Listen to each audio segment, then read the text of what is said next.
A major change is unfolding inside Social Security, and the people most likely to feel it are not always the ones expecting trouble. The issue is not that benefits are being cut, and it is not that payments are supposed to disappear without warning. The real concern is that the system is becoming tougher about proving identity, confirming account details, and stopping activity when something does not match. Beginning May the 1st, that tighter approach can create very different experiences for different beneficiaries. Some will continue receiving their monthly payments without noticing anything unusual, while others may run into verification prompts, login problems, account flags, or payment slowdowns that only clear once one basic piece of information is confirmed. What stands out is how small the trigger can be. An outdated phone number, an email account you no longer check, a mailing address that has not been updated, old recovery settings, or banking information that needs a change can all turn a routine account action into a slower and more stressful process.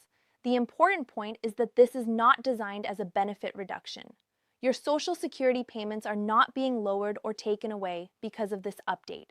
The shift is about account protection, stronger security, and more careful identity checks, especially after a rise in fraud cases where payments were redirected, accounts were accessed by the wrong people, or personal information was used without permission.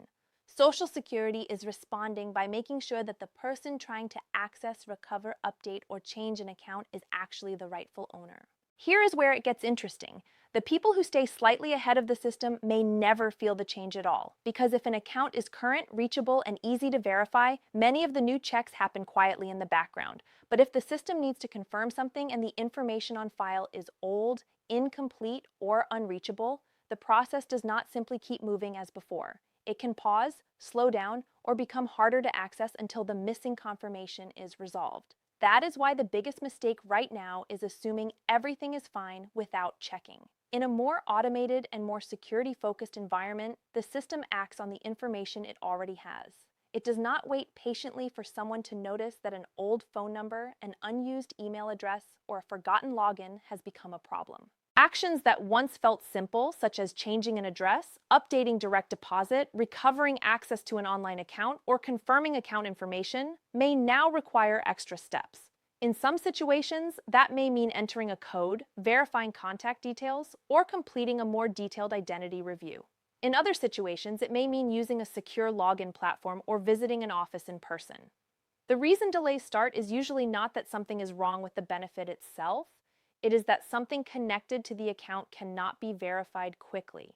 If the information matches, the process moves. If something does not line up, the system pauses and waits for proof. During that waiting period, online access can be limited, certain changes can be held up, and in some cases, payment processing can slow until the account is confirmed. Now notice this distinction, because it explains why two people can experience the same policy change in completely different ways.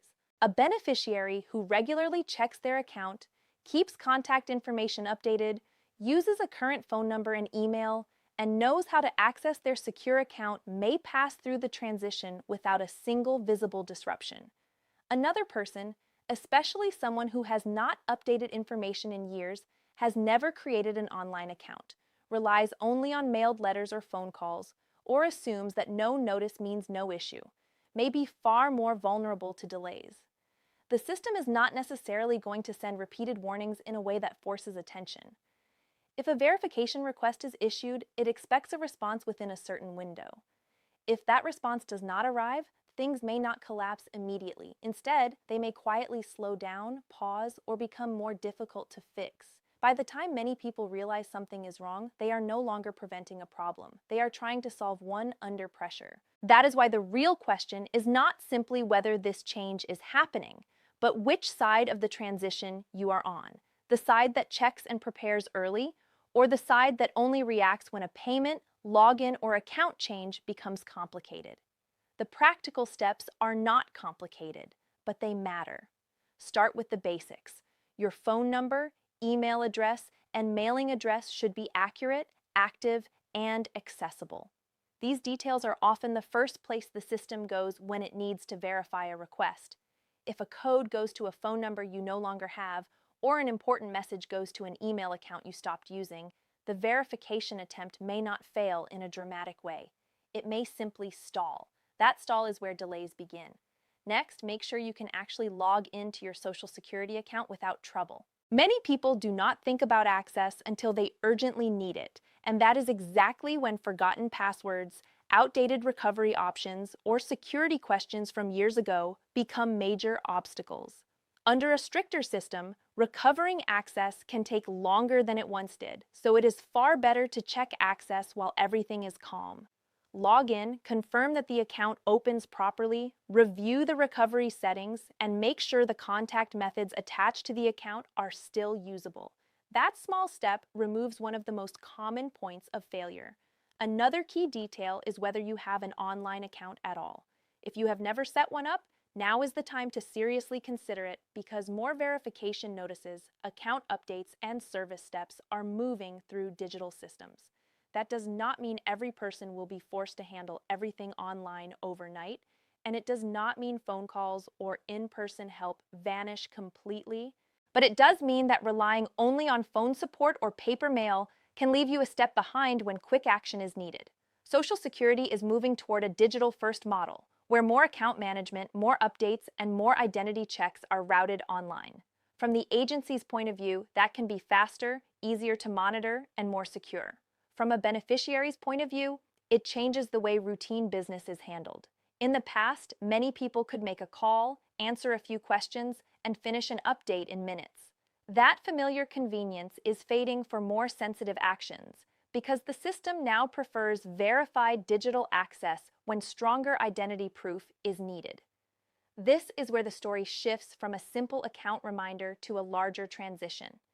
The change is not just a one-time adjustment, it is part of a broader move towards stronger verification, tighter fraud prevention, and more automated account handling. Once the system expects a certain level of confirmed identity, it does not step backward to older and more flexible methods just because someone is used to them. It keeps moving forward. Waiting until you are forced to use the new process, especially while trying to solve an urgent issue, is what makes the change feel overwhelming. Learning it early, while you still have time and control, makes it far easier. One of the clearest signs of this new direction is the push toward two main identity verification platforms, ID.me and login.gov. ID.me is a third-party identity verification service already used across multiple government services, while login.gov is the federal government's centralized sign-in system. Both are intended to confirm that the person trying to access an account is exactly who they claim to be, though they do not work in identical ways. In many cases, verification begins with a government-issued photo ID, such as a driver's license or state ID. You may be asked to upload a photo of the ID or take a picture directly with a phone or computer. Then the system may ask for a selfie or a short video check so your face can be compared with the document you submitted. When the images are clear, the lighting is good, the camera focuses properly, and the internet connection is stable, the process can move quickly. Some people may finish in as little as 10 to 30 minutes, but that is the smooth version, not a guarantee for everyone. The details that seem minor can become the details that cause the most frustration. Lighting that is too dark or too bright can make the image unusable. A blurry camera can keep the system from reading the ID clearly. A slow connection can interrupt the process. A face match that does not process correctly can lead to a rejection even when the person is legitimate. For older adults or for anyone who is not comfortable with digital identity tools, these steps can become confusing very quickly. But failing the automated step does not mean the entire process is over. That point is critical. There is a backup path. Both ID.me and login.gov provide a way to complete verification with a live video call and a real person. Instead of relying only on automated facial recognition or image matching, a trained agent can review the documents and confirm identity manually. This option can take longer, and in some cases it may require scheduling a time rather than completing everything instantly, but it can be more reliable for people who struggle with the automated process.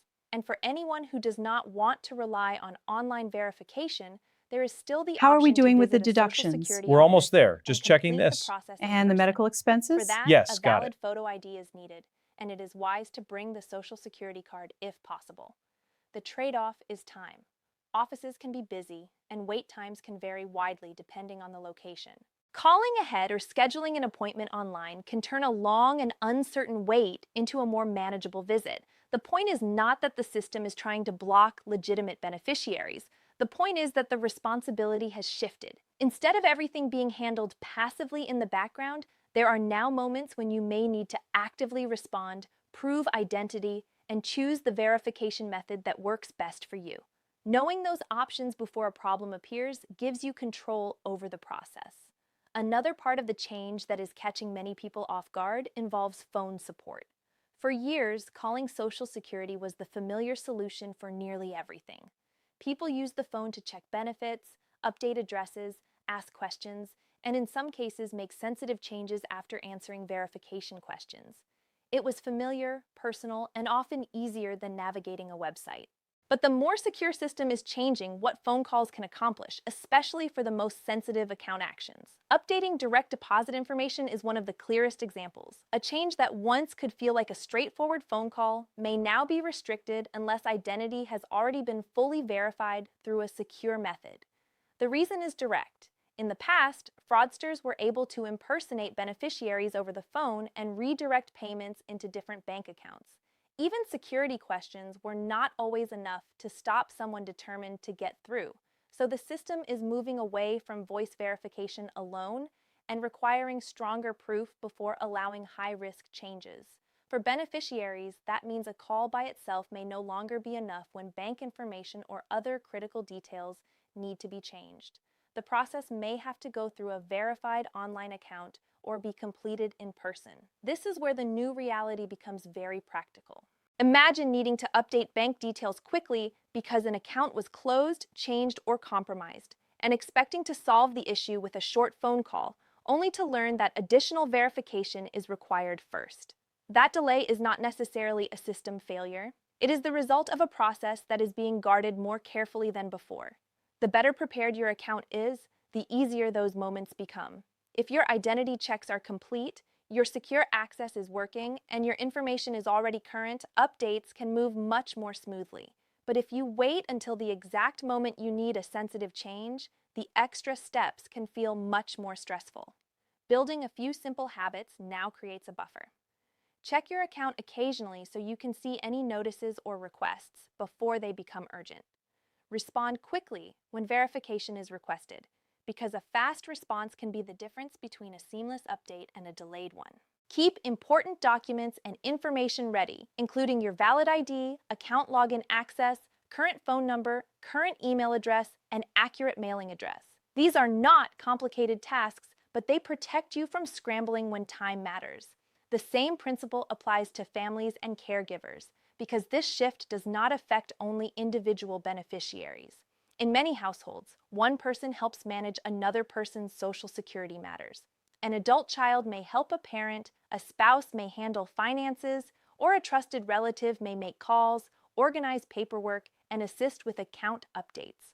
Under a more verification-focused system, those informal arrangements can face new limits.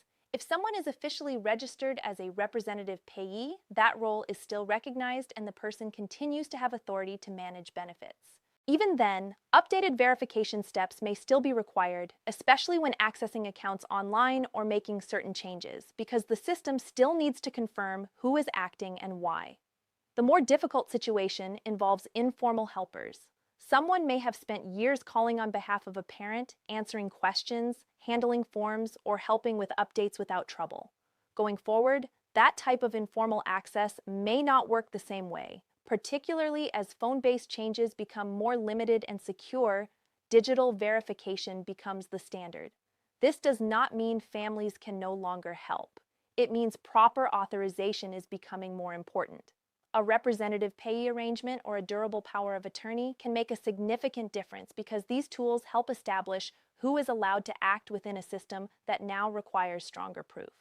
They are not just paperwork for paperwork's sake. They are what can prevent confusion when an urgent issue arises. The worst time to discover that authorization is missing is during a time-sensitive problem. Handling it before there is an emergency can save families a great deal of stress. The reason all of this is happening is bigger than one policy adjustment. Social Security has been facing pressure from multiple directions at the same time. Fraud attempts have become more sophisticated, the number of beneficiaries continues to grow, and the system is expected to operate more efficiently, even with limited resources.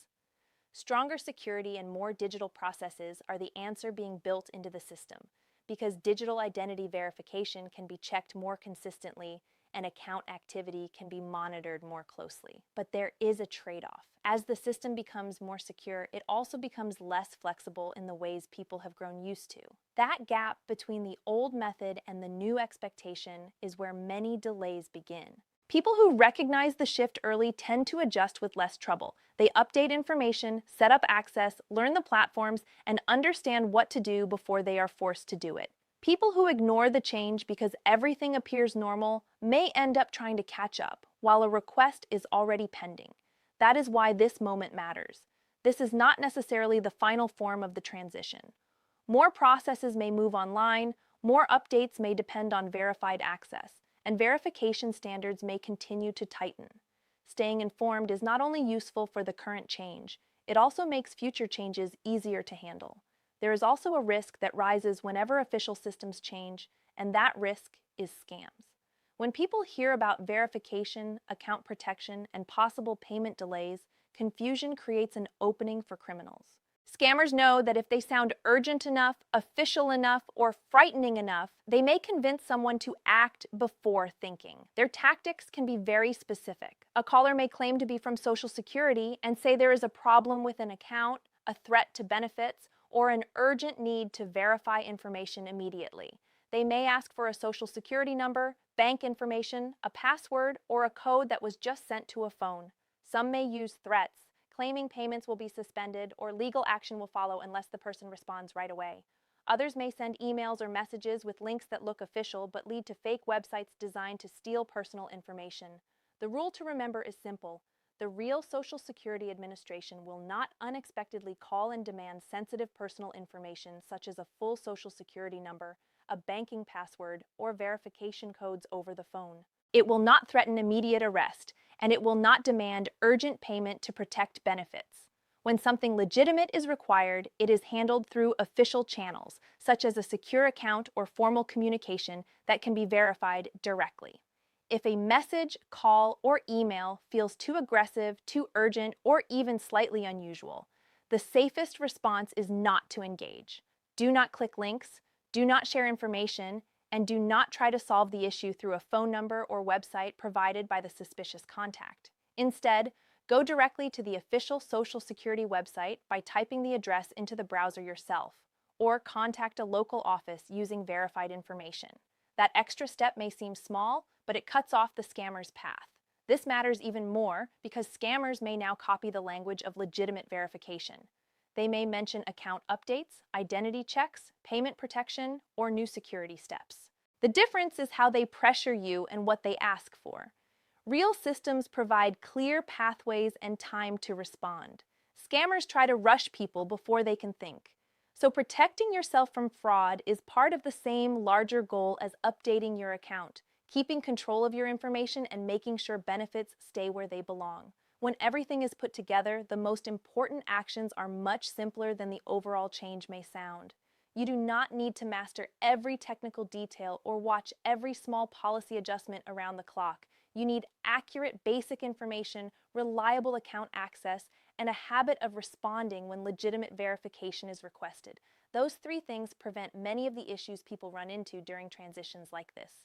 Confirm the phone number, email address, and mailing address attached to your account. Make sure you can log in without problems. Keep your recovery options current. Understand that sensitive changes, especially direct deposit updates, may require a secure verified account or an in-person visit instead of a quick phone call. Know that ID.me and login.gov may ask for a government-issued photo ID, a selfie, or a short video check. And remember that a live video call with an agent or an in-person office visit can be used if the automated process does not work smoothly. If you help someone else manage benefits, make sure the right authorization is in place before an urgent need appears. And stay alert for scams that use fear, pressure, fake links, or requests for private information. The larger message is not that beneficiaries should panic. It is that they should not wait. Some people will experience this entire shift without noticing anything unusual, while others will face delays, verification problems, or account access issues that seem to come out of nowhere. But it is not random. It often comes down to preparation, timing, and whether the system can quickly confirm what it needs to confirm. The people who take a few minutes early to update information, verify access, understand the new identity steps, and prepare documents are the ones most likely to stay on the smooth side of the transition. The people who assume everything is fine simply because nothing has gone wrong yet may be the ones forced to react later. None of this is complicated once it is clear, but it is easy to overlook when payments are still arriving and account access has not recently been tested. As Social Security continues to move towards stricter verification and more digital account management, it will keep expecting accounts to be current, reachable, and responsive. It is not likely to return to older, more flexible methods for sensitive changes just because those methods were familiar. The best step is to check now, while everything is working, rather than waiting for a problem to reveal that the rules have changed. Once your information is current, your account is accessible, your verification options are understood, and your family or caregiver arrangements are properly authorized where needed, there is far less to worry about.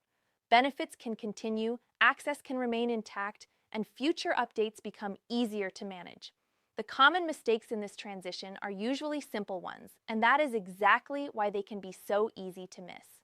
One person may believe that an old phone number does not matter because payments have always arrived, but that old number becomes important the moment a security code is sent there.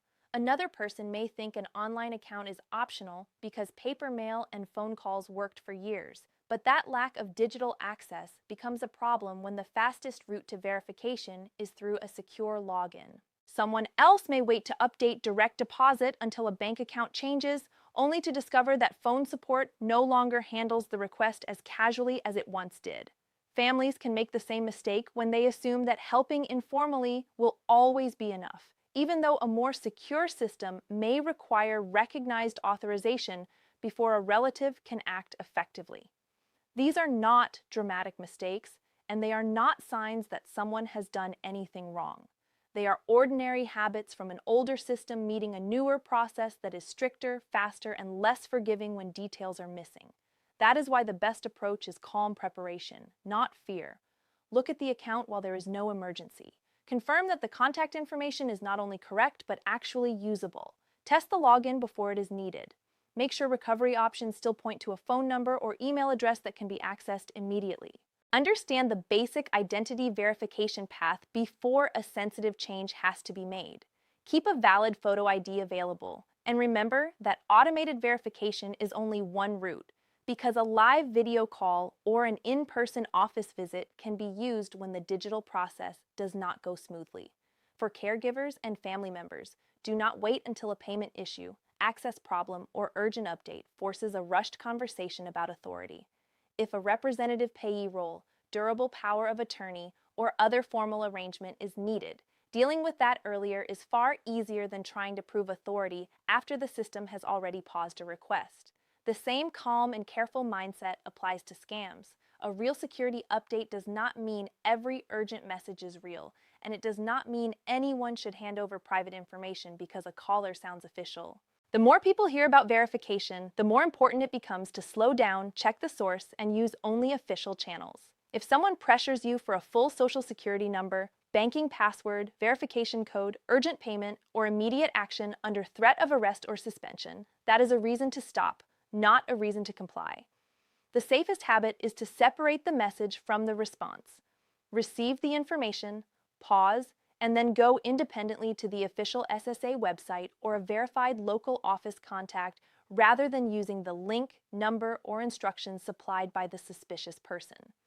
This careful approach keeps the focus where it belongs, on protecting access, protecting payments, and protecting personal information. The deeper lesson is that Social Security is becoming more dependent on confirmed identity at each important step. That means beneficiaries who are reachable, verified, and prepared will usually have a smoother experience than beneficiaries whose accounts contain outdated contact details, untested logins, or unclear authorizations. It also means that delays are often preventable. They may begin with something small, like a code that cannot be received, a password that cannot be reset, a document photo that is not clear enough, a bank update that cannot be approved by phone alone, or a helper who is not officially recognized. Each one of those problems can feel serious in the moment, but each one is also easier to prevent than to fix under pressure. That is why a few minutes of checking can matter so much. It turns a confusing system change into a manageable routine. It changes the question from, what do I do now that something has stopped, to, have I already removed the most likely reasons anything would stop? This is the practical difference between being surprised by the new process and being ready for it. The update beginning May 1st should be understood as a security and verification shift, not as a reason to believe benefits are being automatically cut. Payments do not randomly stop because of the change itself, but account activity can slow when the system cannot confirm identity, contact details, access, or authority quickly enough. That is the center of the story. The system is trying to protect people from fraud, payment redirection, unauthorized access, and misuse of personal information. But protection comes with more steps, and more steps require more readiness from the beneficiary. Anyone who understands that will be in a stronger position. Anyone who ignores it may only learn about the change when a routine task suddenly takes longer than expected. What stands out most is that preparation does not require changing the benefit itself, filing a new claim, or assuming something is wrong. It is simply a matter of making sure the system can reach the right person, confirm the right identity, and process the right request without unnecessary friction. That is why the smallest checks can have the biggest impact. A current email keeps notifications from disappearing. A working phone number allows verification codes to arrive. A secure login keeps account access from becoming a last-minute obstacle. A valid ID makes identity proof easier. Clear authorization helps families and caregivers avoid confusion. Awareness of scams keeps personal and banking information out of the wrong hands. Each piece supports the same outcome: fewer pauses, fewer delays, and fewer surprises as Social Security continues moving toward more secure and more digital account management. The people who treat this as a routine account maintenance step are likely to handle it much more smoothly than those who wait until a verification request, direct deposit issue, or access problem forces them to respond quickly. This information is for educational and informational purposes only and is based on publicly available material. It is not official guidance from the Social Security Administration, and anyone needing advice for a specific situation should visit the official SSA website or contact the agency directly for the most accurate and current information.